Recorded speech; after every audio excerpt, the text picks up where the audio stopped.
Jésus-Christ est Seigneur, vraiment Seigneur pour l'éternité. Aïe, aïe, aïe, aïe, aïe, aïe, aïe. Malembe TV près de vous, avec vous, pour vous, près de Dieu, avec Dieu, pour Dieu. La promotion de toute œuvre spirituelle, l'œuvre chrétienne, c'est nous. Jésus, Papa Bano,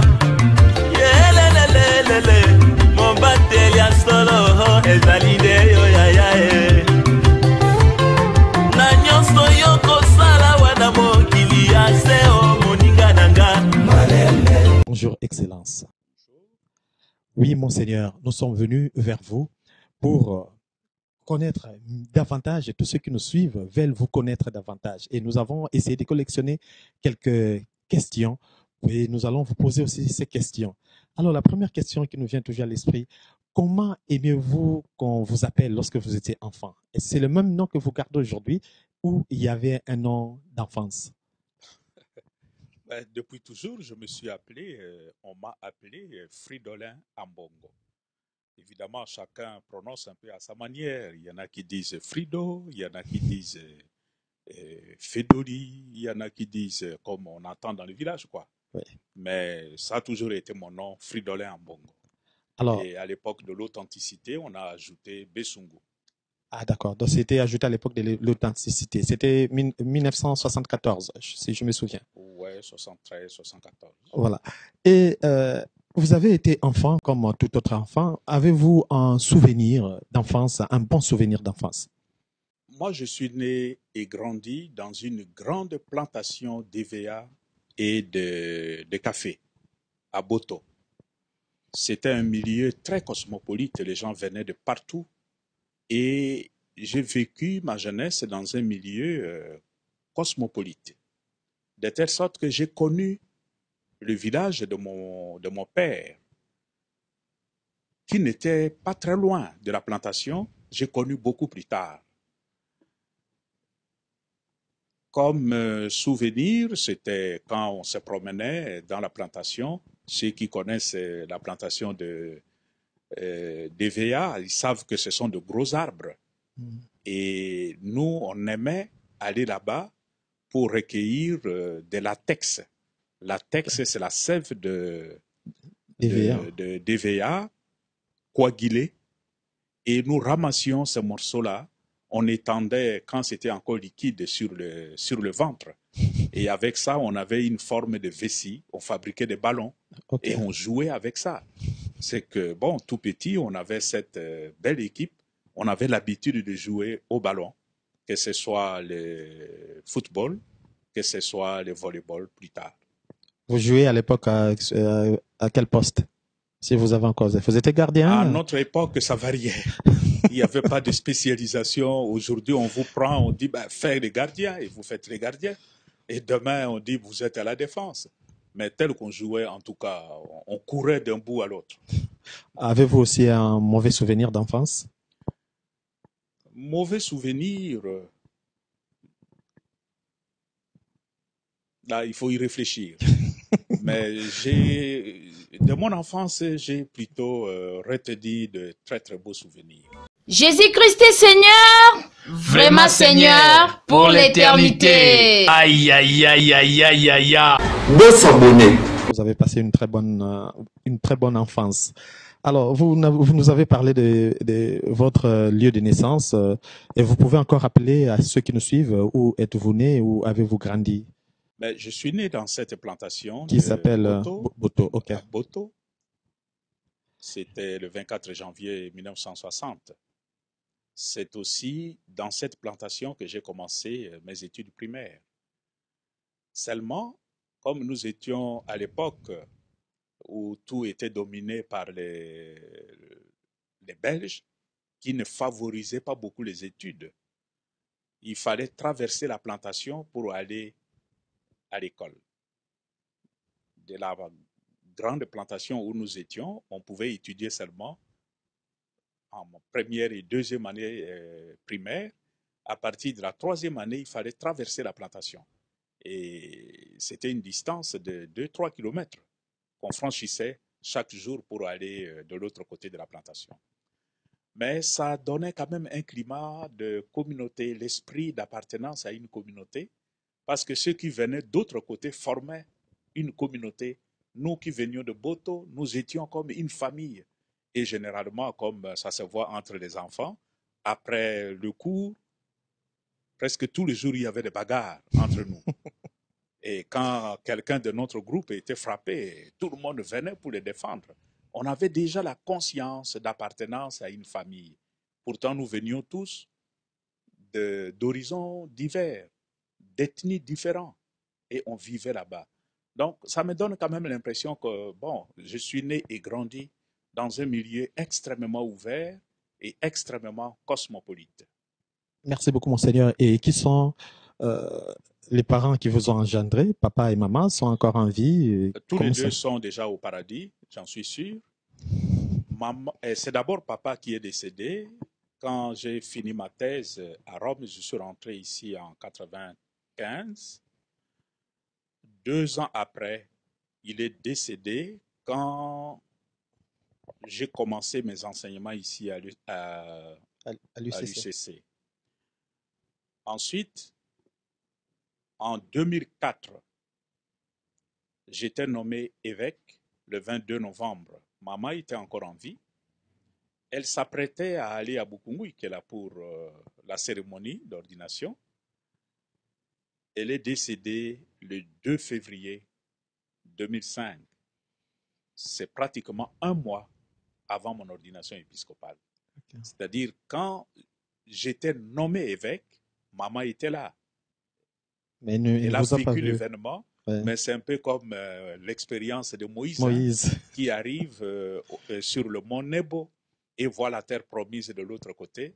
Le Seigneur lui dit, voilà, tu as assumé ta responsabilité, tu t'arrêtes ici, maintenant c'est ton fils qui va commencer une autre aventure, mais sans toi. Okay. Quelle langue parliez-vous lorsque vous étiez enfant? C'est le français ou... À la maison, on parlait notre dialecte. Moi, je suis Mbaka. Nous parlons ça, mais dans la plantation aussi, avec les autres qui n'étaient pas de ce groupe-là, on parlait de Lingala. Okay. Le français, nous l'avons appris à l'école. Avez-vous aussi, vous avez gardé encore vos amis d'enfance ou des personnes avec qui vous avez grandi, qui sont encore en vie et vous continuez à être en contact? Oui, c'est avec qui j'ai terminé l'école primaire. Je crois qu'il y a encore quelques-uns qui sont très liés à moi jusqu'aujourd'hui. Ah bon, ça c'est une chance. Ouais. Alors, vous vous souvenez encore d'une personne que vous aimiez beaucoup pendant votre enfance, qui était comme une sorte d'idole? Est-ce qu'elle a existé cette personne-là? Plus quand j'étais à l'école secondaire. À l'école primaire, l'idéal pour moi, un homme réussi et que je prenais pour le modèle, je voulais devenir, c'était le directeur de l'école primaire. Parce qu'il était, d'abord les enseignants, vous savez, à l'époque, oui. Les maîtres de l'école primaire étaient considérés comme le sommet de la connaissance. Quand le maître avait parlé, il n'y a personne qui osait remettre ce qu'il disait en doute. Et un jour, le directeur entre dans notre salle de classe. Évidemment, nous, tout petits, on paniquait, de terreur, on avait peur du directeur. Mais imaginez seulement que le directeur était le supérieur de notre maître, que nous considérions comme le sommet de la connaissance et même d'homme réussi, l'humanité parfaite. Alors celui-là était le supérieur. Pour moi, je voulais devenir directeur de l'école primaire. Vous ne vous rappelez plus de son nom? Si, c'était le directeur Vonga. Il est toujours en vie? Il est déjà au paradis. Il est déjà mort depuis très longtemps. Mais il faut quand même dire que dans le temps, les enseignants, c'était des gens respectés dans la communauté. C'était des gens que tout le monde considérait comme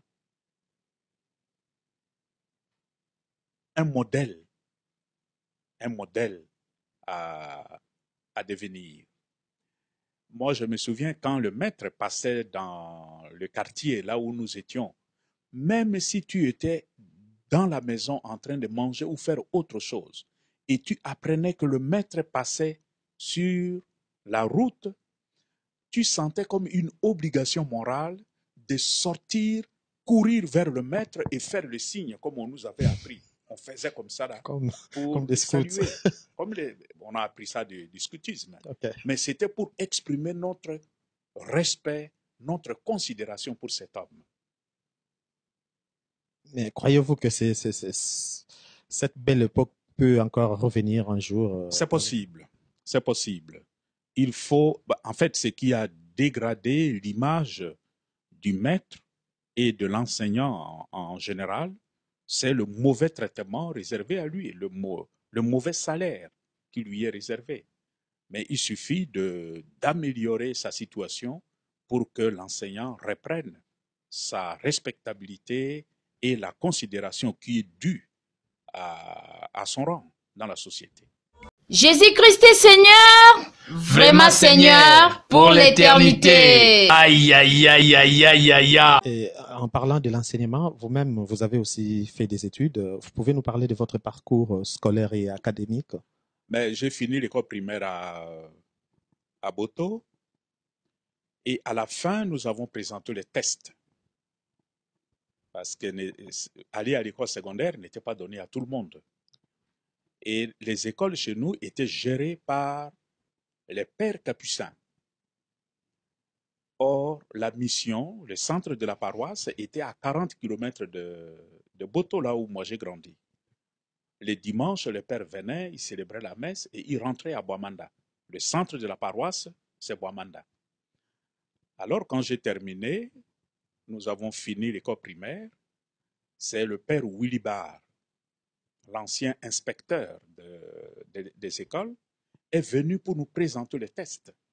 Donc, de notre école, nous étions, en 6e année, nous étions une quarantaine, mais on ne pouvait prendre que 10 pour aller à l'école secondaire de Boamanda. Parce qu'il y avait 4 ou 5 écoles primaires qui devaient fournir Les 10 personnes. les meilleurs élèves de l'école primaire pour l'institut. À l'époque, c'était l'école normale. Après, aujourd'hui, c'est devenu l'Institut Bongissa de Boamanda. Mais on ne prenait que les meilleurs de ces 4 ou 5 écoles primaires qui étaient dans les environs, mais sous la gestion des pères capucins. Alors, vous pouvez imaginer comment nous, on tremblait à voir ces pères capucins barbus et qui nous donnaient le test de dictée. Nous, on n'était pas habitués à écouter la voix des Blancs, des Flamands à l'époque. Nous, on tremblait. Effectivement, à l'issue de ces tests, nous étions retenus 10 pour aller à Boamanda. Et là, il y avait un autre test. 10 des 5 écoles. Chaque école donnait 10. Okay. Et puis, sur place, on ne pouvait retenir que 5. Il y avait encore un autre test sur place à Boamanda. Et j'ai été retenu parmi les meilleurs.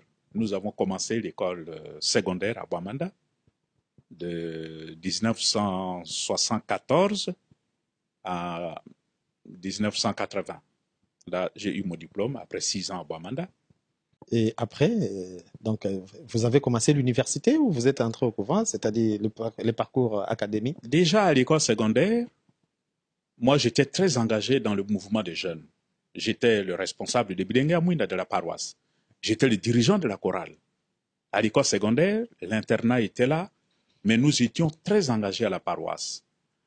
Il y a encore des jeunes, je vois aujourd'hui des grands responsables qui étaient sous ma responsabilité quand j'étais responsable des jeunes à Boamandada. Il y en a qui sont devenus des religieuses, des religieux, même des prêtres. C'est à partir de la 4e année, je me souviens, le père Gaspard, qui était le père de Brousse, la veille de mercredi de Cendres, il m'a demandé de l'accompagner. Il allait dans le village distribuer les cendres que les catéchistes devaient appliquer sur le front des fidèles le jour de le mercredi des cendres. Alors on est parti avec lui. Dans la voiture, il va me poser la question, mais pourquoi tu ne veux pas te consacrer au Seigneur, devenir prêtre? Moi, j'étais surpris.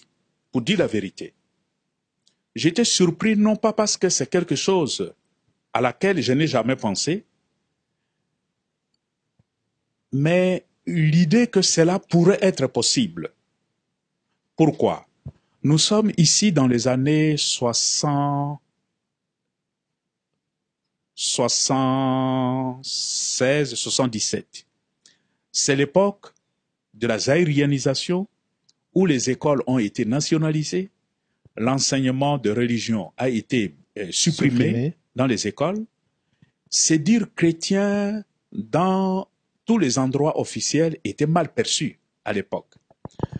On avait même fermé le petit séminaire à un certain moment. Alors, quand le père m'a dit ça, je lui ai dit tout de suite, mais c'est impossible, je ne peux pas devenir prêtre. Il me dira, mais comment?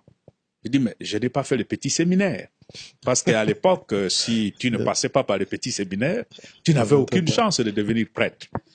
Alors ma réaction, c'était ça. Mais moi, je n'ai pas fait le petit séminaire, comment je vais devenir prêtre? Alors c'est lui qui me dira, mais non, ce n'est pas obligatoire de passer par le petit séminaire pour devenir prêtre. Même ce que tu es en train de faire à l'issue de tes études, si tu réussis, mais tu peux continuer les études sacerdotales. Pour moi, ça a été le déclic. Penser que c'était possible. Mais pour dire la vérité, j'y pensais avant. Mais en me disant, c'est impossible, parce que je n'ai pas fait le petit séminaire. Alors, le fait que lui m'a parlé, c'était comme me réveiller à quelque chose qui était là, mais à laquelle je ne pensais pas. Sans engagement. Ouais. Effectivement, à partir de mes engagements au niveau de la paroisse, parce que tous ces capucins, pères capucins, ils nous accompagnaient. Pour nous, c'était vraiment des modèles, de vrais accompagnateurs spirituels. Quand j'ai terminé les études, tout de suite, nous sommes entrés au couvent. Nous étions à 2 avec un compagnon. À Boamanda. À Boamanda. Nous avons commencé le noviciat. On est entré en septembre 1980. Nous sommes entrés au couvent. Et je me souviens, à l'Immaculée Conception de 80, nous avons commencé officiellement. Le 8 décembre, nous avons commencé le noviciat. J'ai terminé le noviciat une année après, le 8 décembre 81. Et la même année, nous avons commencé la philosophie, qui était sur place aussi à Boamanda, parce que les capucins avaient ouvert le philosophat à Boamanda pour tous les capucins du Zaïre d'alors, du Congo-Brazza, de la République centrafricaine, du Tchad et du Cameroun. Donc la philosophie était à Boamanda. Et j'ai fait mes 3 années de philosophie à Boamanda, au philosophat Saint-Laurent de Brandt. J'ai terminé et puis je suis venu ici à Kinshasa en 84. Donc quand vous avez fini la philosophie, directement la théologie ici à Kinshasa. J'ai fait la théologie ici à Kinshasa. On a commencé à Saint-Eugène-de-Masno et pour certains cours, nous venions suivre le cours à la faculté de théologie. C'est comme ça s'appelait à l'époque. La faculté de théologie, aujourd'hui l'Université catholique de Kinshasa. Et vous avez fini ici. Vous n'avez pas fait d'autres études à l'étranger? J'ai fini ici la théologie.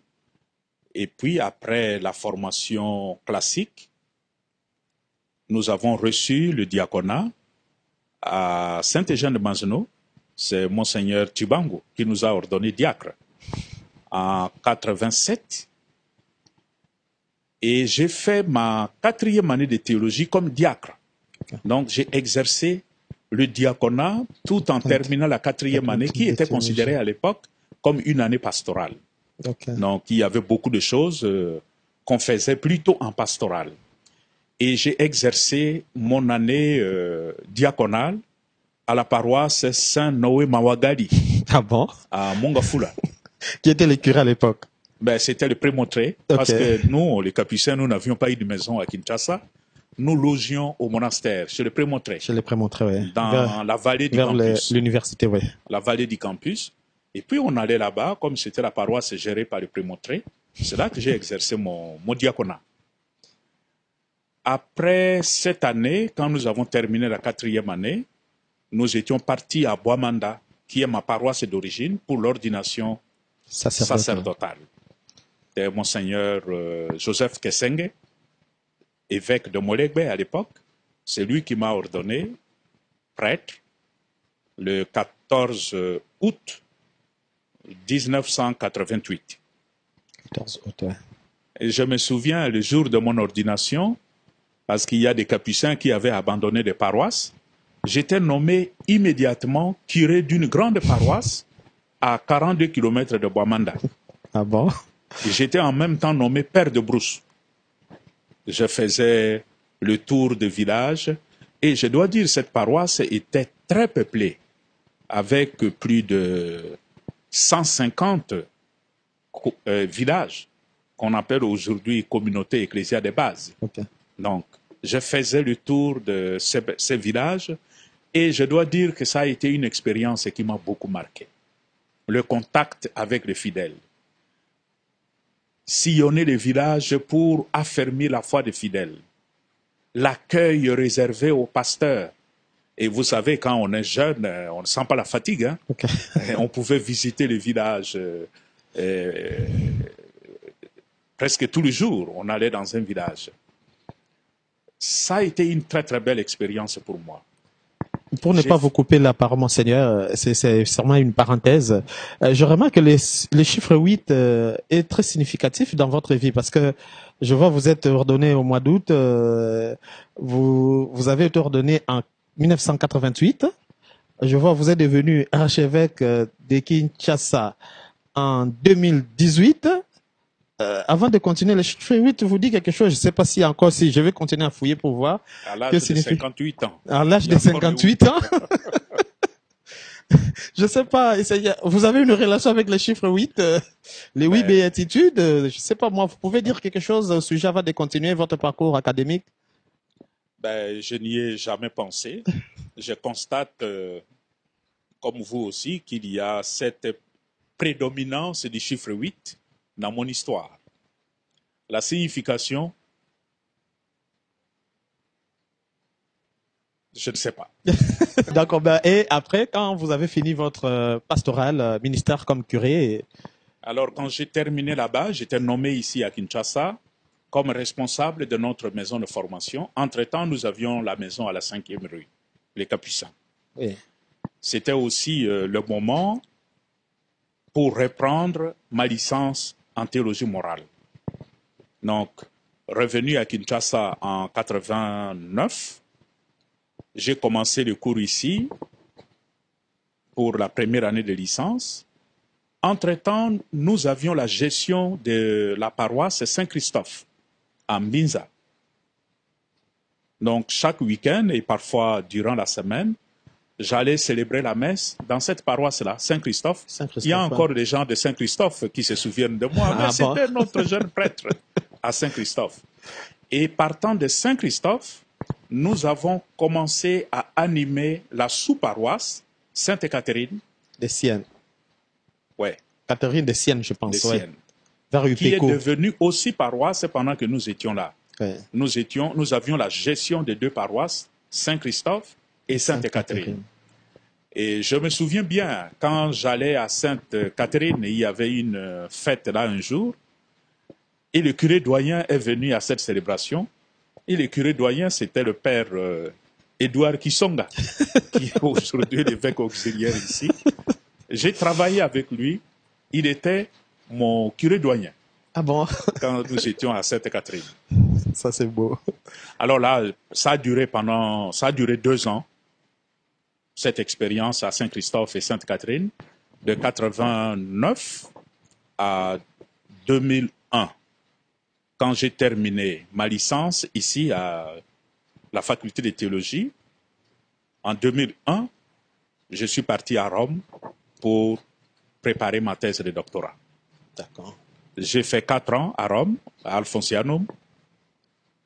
J'ai soutenu ma thèse en 1995.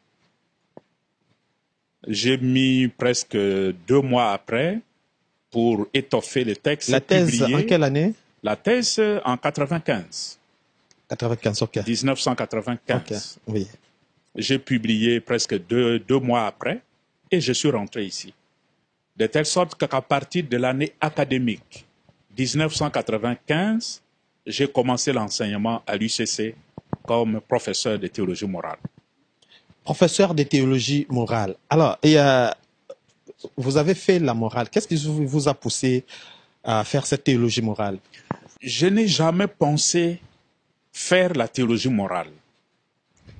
Déjà en théologie, j'étais passionné par le prophète Amos. Et je me souviens, mon mémoire de fin d'études était intitulé Amos, le subversif de Tekoa. Vous savez, Amos est originaire de Tekoa. Ouais. Et tout ce qu'il a fait, moi, ça me passionnait. Et j'ai commencé à m'intéresser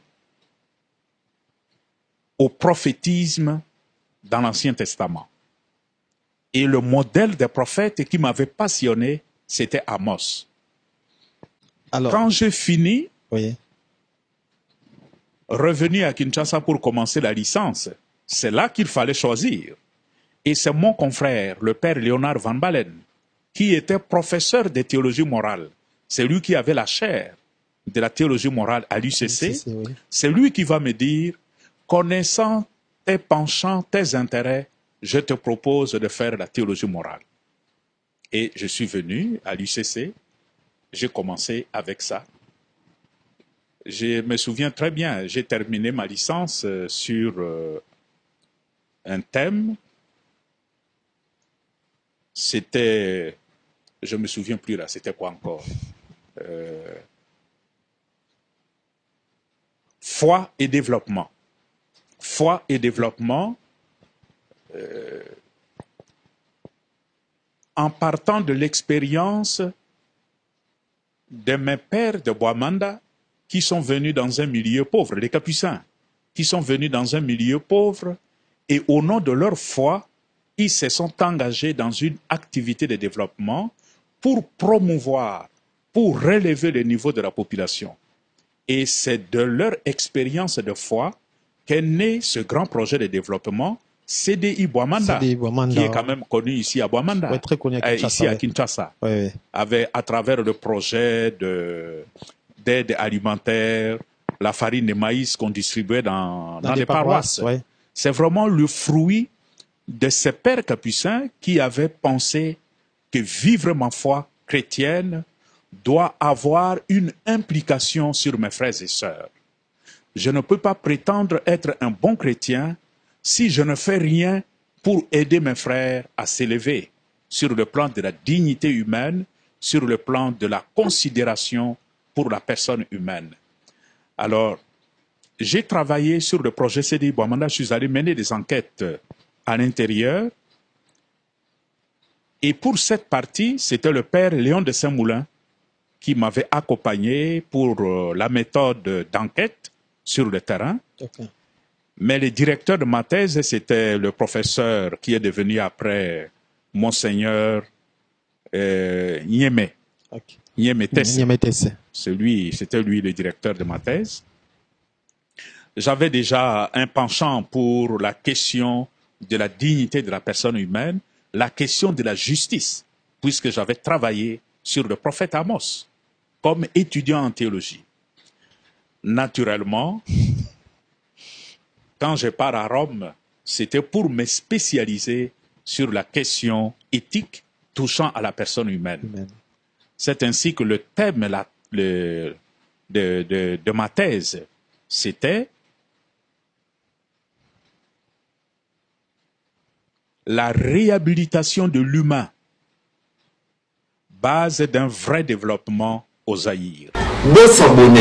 La réhabilitation de l'humain, base d'un vrai développement au Zaïre. Parce que j'étais convaincu, et je suis encore plus convaincu aujourd'hui, que le Congo ne se redressera jamais si l'homme congolais, la personne humaine congolaise, n'est pas placé au centre des préoccupations de ceux qui décident les décideurs politiques, les décideurs économiques, aussi longtemps qu'ils ne mettront pas l'intérêt de l'homme congolais au centre de leurs préoccupations, nous allons passer à côté de l'histoire. Et c'est ce qui arrive maintenant.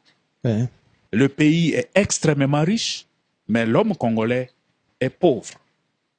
Ce qui m'a permis de le faire, c'est une fois à Rome, j'ai présenté le projet de ma thèse. Les directeurs m'ont envoyé tout de suite à Londres, en Angleterre, pour mener des enquêtes à la Bibliothèque centrale de Londres sur la période de Léopold II. Voir comment l'homme congolais était traité à l'époque de Léopold II. La conclusion est claire. À l'époque de Léopold II, l'homme congolais était utilisé comme un outil de production, notamment pour ramasser les caoutchoucs naturels et l'ivoire. C'était l'unique richesse à l'époque. Ouais. Et nous savons que ça a été une période Difficile, atroce ouais. pour l'homme congolais. C'est lui qui n'amenait pas la quantité exigée par les agents coloniaux. Ce n'était pas encore la colonie. Les agents de Léopold II, mais on coupait les oreilles, on coupait les nez, etc. On coupait les mains. C'était atroce. Ceux qui ont réagi contre cette pratique, c'était d'abord des missionnaires protestants anglais qui ont écrit, qui ont protesté, et ça a fait de tollé en Europe contre Léopold II.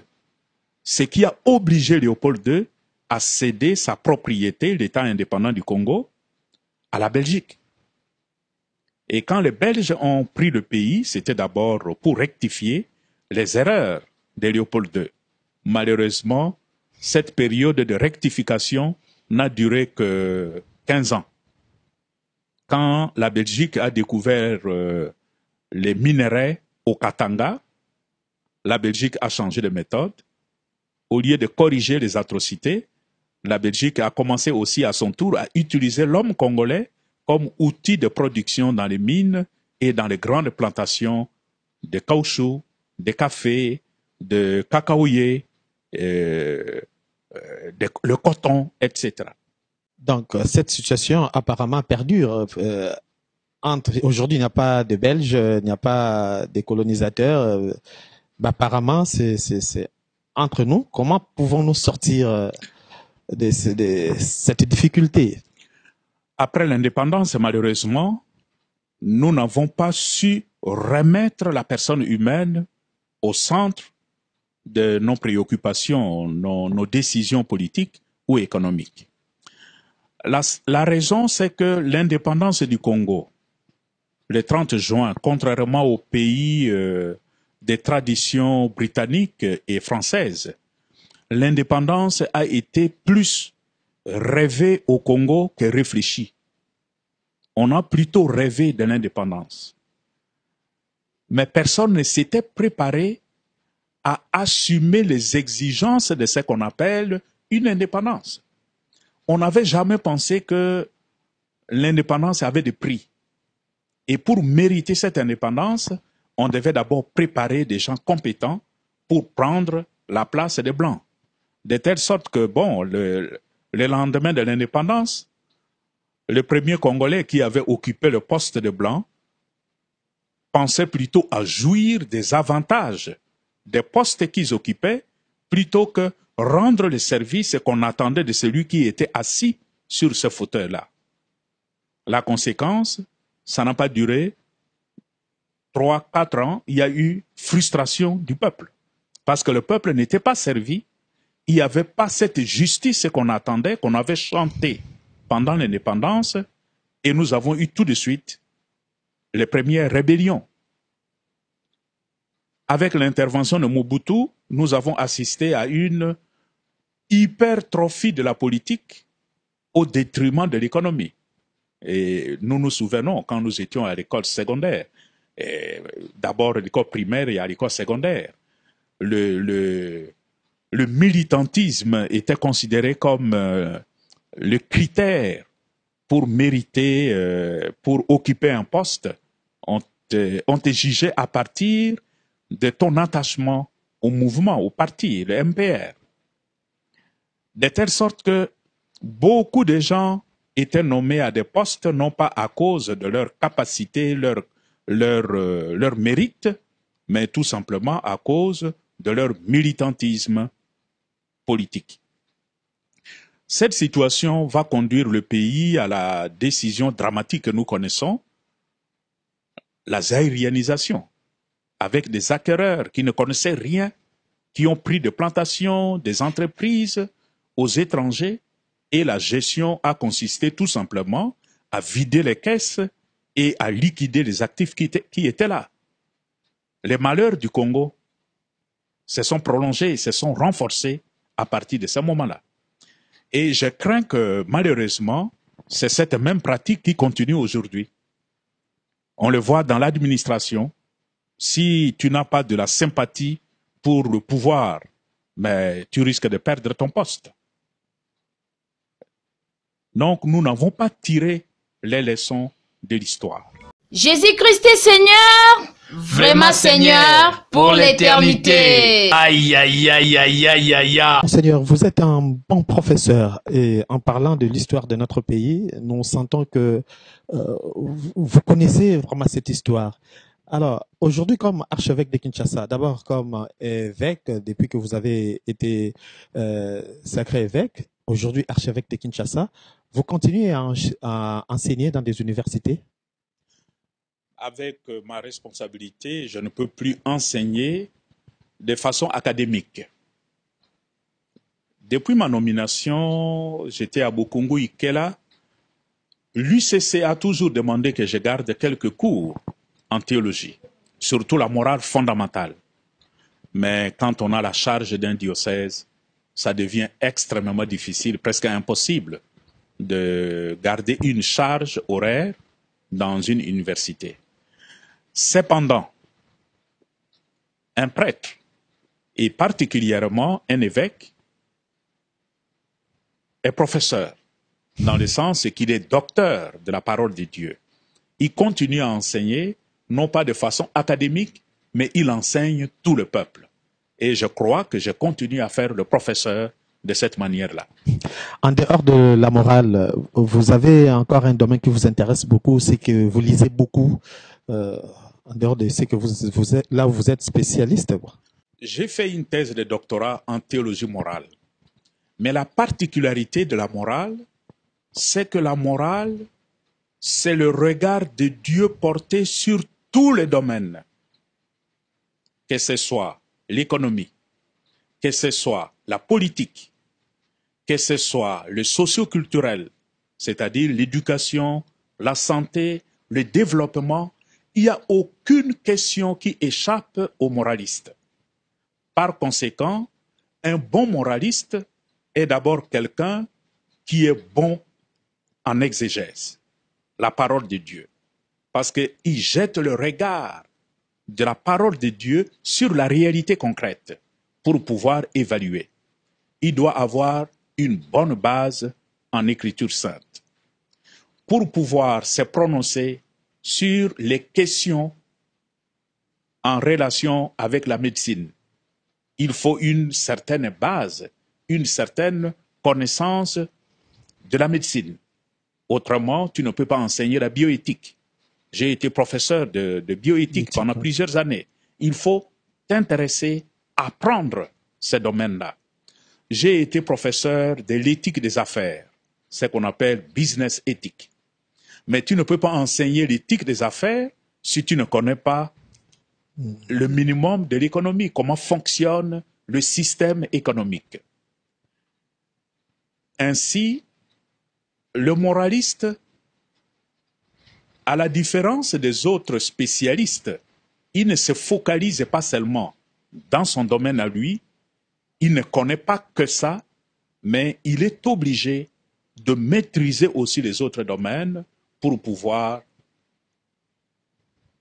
y jeter le regard de Dieu, la parole de Dieu sur ces réalités. Donc, si je comprends bien, dans l'interdisciplinarité, la morale devient une sorte, je sais pas moi, d'arbitre ou un fournisseur des matières ou d'un juge qui est capable d'aider les autres sciences.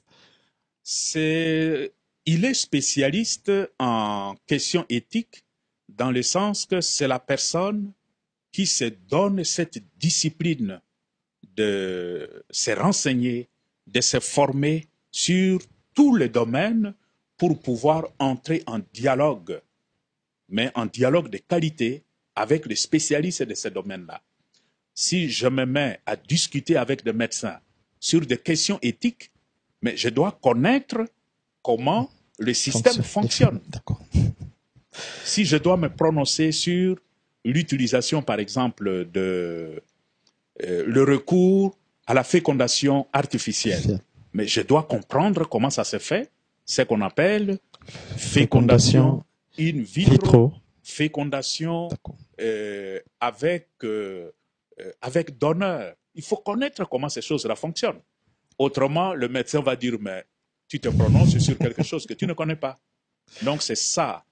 L'exigence de notre métier fait que nous puissions nous intéresser à tous ces domaines pour le connaître, non pas comme les spécialistes du domaine, mais à un niveau suffisamment acceptable, suffisamment bon pour nous permettre d'entrer en dialogue avec les autres. Merci beaucoup, Monseigneur. Et nous chutons petit à petit. Je voudrais savoir, depuis que vous êtes scientifique, vous avez publié déjà combien d'ouvrages? Il y a d'abord ma thèse qui a été publiée et ensuite c'était plus des articles. Parce que pour pouvoir continuer à l'UCC, c'était plutôt des articles. Mais depuis, bon, je ne suis plus scientifique au sens académique du mot. Je suis plus aujourd'hui un pasteur. Un pasteur qui parle le langage du peuple. Donc il m'est aujourd'hui pratiquement impossible de tenir un discours du type académique, un discours désincarné, réservé à des spécialistes.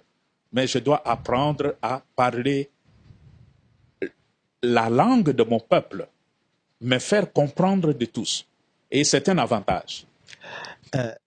Tokoti moke na lingala tango o sololi o lobi na biso ndenge nini okomaki nganga nzambo beteli biso solo ma solo yango ndenge penze ezalaki boni esika otangaki ndenge nini posa nezaki motema pe nganga nzambe oyo nayebi te tokobenge na lingala nini le prêtre de Brousse na lingala donc nganga nzambe akotambola okati ya esobe po ya ko et ya bato banso bazali ba paroisse nyonso ezali na kati ya esobe bongo lelo yo bo papa episcopo ya Kisasa likanisili ya yo penza po ya mosala moyo kosala Kisasa ezali nini?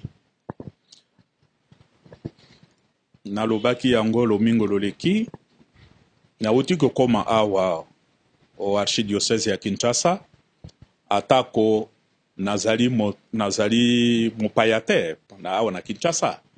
Nazali awa na Kinshasa depuis 1984. Nayebi mwa réalité ya Kinshasa. Kasi bo episkopo nasengeli liboso kotala koyoka pona yeba réalité na yeba défi pastoraux eloko nini esengeli eloko nini archidiocèse esengeli na yango penza pote boyambi bokola epai ya bakristo babiso. Eloko ya liboso na bandi na silaki kobanda tango nazalaki episkopo wa Lukumu Mokitani coadjuteur, lelo nazali episkopo wa Lukumu métropolitain oyo nyonso nasilaki koyoka pe komono na mayema so na ko banda koyeba yango mikolo miye na kobenga likita na kobenga bandeko ba collaborateur to pote to banda ko manyola totala eloko nini tosala pote to zongisa ba structure na archidiocèse na nsima soko totelemisi bastructure tokoluka mpe okati ya bandeko ezala banganga nzambe ezala bamibonza banyango basango bamufelele to balaike baye balingi eklesia baye bazali bato baboyambi solo mpe bazali na compétence na badomaine wana tokobanda kolubola bango mpo te totia bango basalisa biso na bastructure wana. Nazali awa mpo ya boyambi wana eyebani mpo te boyambi bokola boyambi bopalangana o archidiocèse ya biso. Me nayebi te boyambi bokokola te soki tozali na makoki mpo na kosalela yango te. Na kosala mosala mpo ya bolamu bwa milimo mpe mpo ya bolamu bwa nzoto. Zambi na ye awa mpo ya bato mpe bato oyo nzambe apesi ngai bazali molimo mpe bazali nzoto. Jésus-Christ est Seigneur, vraiment Seigneur pour l'éternité. Aïe, aïe, aïe, aïe, aïe, aïe, aïe. Malembe TV près de vous, avec vous, pour vous. Prenez Dieu avec Dieu pour Dieu. La promotion de toute œuvre spirituelle, l'œuvre chrétienne, c'est nous. Jésus. Papa Bano. Mon batel ya solo ezalide yo ya ya na nyonso yo kosala wana mokili ya seo moninga nanga malele. Parce que maman, bon Dieu soit énergie kilo ya Africa. Bon s'abonner. Balobi ya baluka kinga pe balukaka si lelo ba eza kite bisikani naza na minute o naza na kati ya base. Et ça la ngozo ate ya mode ya via ya sila bisalu ya irsil ya bakaloui papa koba naza déjà na base binonde mufini ya Afrika. Bon s'abonner ba docteur ou ba kotsaka biso na adoration babi yende makambo ya fiston wabwe esa nango zuwa desese nango zuwa ya bala Malembe TV pour nde ko découvrir énergie pour kolekisa yo. Bon s'abonner na kati ya Malembe TV toza na ba mariage toza na prédication toza na ba émission toza pe na ba cinéma oyo tolekisaka. Merci.